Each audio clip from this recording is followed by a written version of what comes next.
back, everybody. This is SCITV. My name is Fanuel, and I am so excited that we're joined today by the co-founder and head of education at Clubes de Ciencia Colombia, Bryann Avendaño. Welcome to SCITV, Bryann. Hello. And I will add that he's joining us from all the way in New Zealand. So yeah, good morning here. Good morning. This is a good evening on our side over here in Providence. Thank you so much for taking the time to join us today. And we're going to get right into it, Bryann. Please tell us more about Clubes de Ciencia Colombia. What do you guys do down there? Well, Science Clubs Colombia, Clubes de Ciencia Colombia in Spanish, it's a Colombian initiative that scientists from all over the world come back to the country, and we conduct 1 week STEAM education projects with the students in rural areas. So we are scientists who are from Colombia, and we're studying in the our PhDs, our master's degrees abroad, and we want to come back to the country for 1 week. And during that week, we work with the students in rural and remote areas of the country, and we pass from the research question to the presentation to the community of results of a scientific project. So in 1 week, the students experience what it is to be a scientist, what it is, like they taste a little bit what it is to be thinking as a scientist, doing science and technology, and of course, learning by the process, some scientific process and STEAM concepts. And who are these students? What age range are we talking about? We work with a very big range of students from 13 years old to 18. We work in rural areas, remote areas, indigenous people, we're all around the country. So those students are unprivileged communities. They are always from communities that have some issues, post-war communities also in Colombia, it's important to say. And all of them basically lack of this experience of science. So we want to inspire the next generation of scientists, and that's our mission. We want that they, by experience science and doing a little bit of science with a scientist from Colombia who also is like them, they see inspiration, they see a role model, a different role model. No more war people, no more soldiers. They have a different perspective. Oh, there's a scientist like me, I can be a scientist then. So we break that and we share. By sharing, we're trying to make this change in the system. Yeah, and I'm curious, so 1 week long, right? So it sounds like an intense week. And then Yes. I encourage you, everybody watching now, click on the links below to visit and learn more about their program. There's some wonderful photos that you can see of the week in action. How do you define impact, right? And this is a tough question in the field. I'm curious how you guys are thinking about it. Well, we're not new. We founded this in 2015, and we're also part of big community, Science Clubs Latin America, Science Clubs International.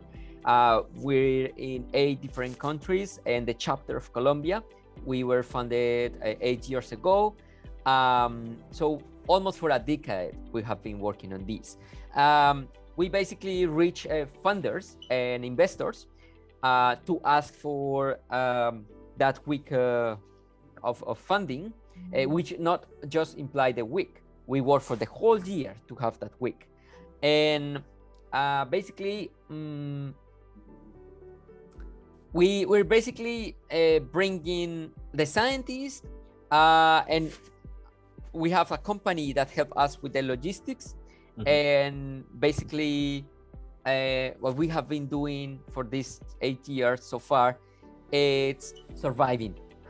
Surviving as all startups start, but because we are known for profit, we're still like in this process of figuring out how we can keep going our years of experience in a big impact. We have doing so far 500 clubs in 30 sites of the country, different rural, remote areas, urban areas of Colombia. And also we have impacted more than 10,000 students. It's not just 1 week, it can happen also in the week of January, like when the students have vacation holidays, and also in October, where the students also have another holidays. So we have 2 weeks on different places, and yeah, the scientists join us from all over the world. I'm in New Zealand, but we have scientists in Europe, Asia, America, all around Latin America. And what kind of feedback are you getting from students? What are they telling you from their experience? Well, going back to how we evaluate our success, is we ask them what was the experience about, how was the experience for them, and if we see in our metrics a change on their mindset to how they perceive science. For example, we have kids who, I want to do a PhD, don't even know what's a PhD sometimes, because they see that, wow, I want to be like him, I want to be like her, and this is important because we have the policy of gender, we advocating women to be also part of our team. Basically, the impact is a kid who doesn't know anything about what a scientist is, how we work. After the science week, they want to be a scientist. That's basically our metrics. Yeah, and I think that's a very clear one, right? Yeah, they weren't thinking about it before. They do your activities, and suddenly the world is open. And you mentioned that it's rural sites, right? 30 sites across the country, mostly in rural areas. And working in rural sites, it is not easy. I understand that's probably very challenging. And as I know it, you guys are all volunteers as well. Tell me more about that. How does that work then? You're volunteers. How do you make it work then? Yeah, so basically the audience could be confused, like how they've been surviving for 8 years and everyone is volunteer. Yes.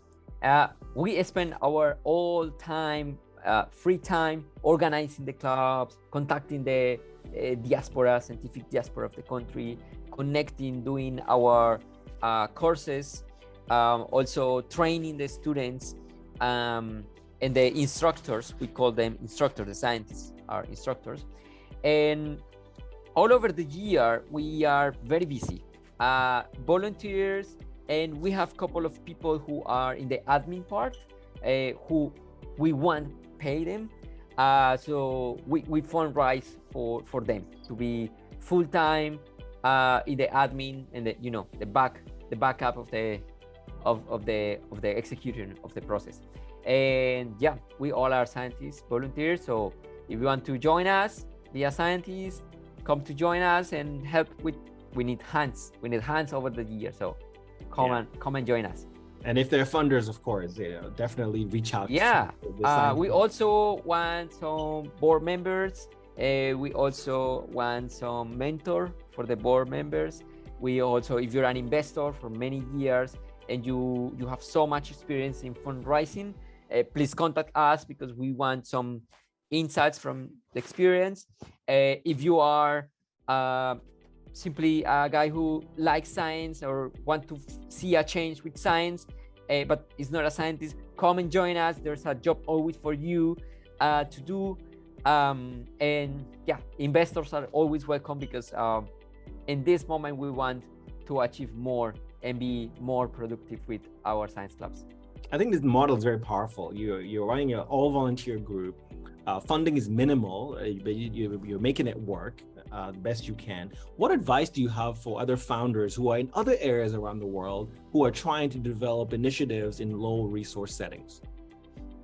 Well, first, see that the model is proven and it's scalable.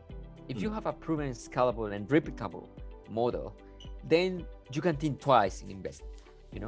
That's what we have now.